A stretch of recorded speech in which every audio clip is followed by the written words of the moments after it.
A key goal in developmental biology is to understand the context-specific role of a gene, and this can be difficult to achieve by conventional knockout mutants or by constitutive overexpression lines. We used the modular green gate cloning system to generate a resource for inducible cell-type specific expression in the 3 main meristems of the model plant Arabidopsis thaliana. Using the same modular cloning strategy, this method can be applied to other plant species that are amenable to transformation. Visual demonstration of this procedure is valuable because analyzing the effect of transactivation in the meristems of the stem and the shoot apex requires dissection before imaging, which can be quite challenging.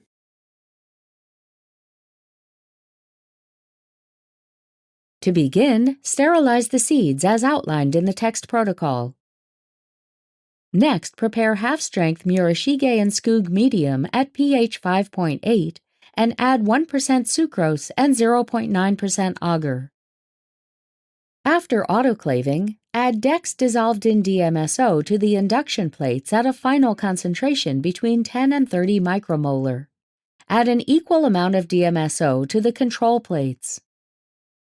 Put the seeds for root imaging on plates and stratify them for 48 hours in darkness and at 4 degrees Celsius. Put the plates in a vertical position in a plant incubator and grow them for 5 days. 5 days after germination, use confocal laser scanning microscopy to image the seedlings.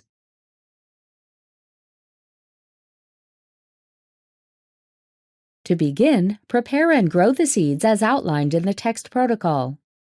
6 to 7 days after germination.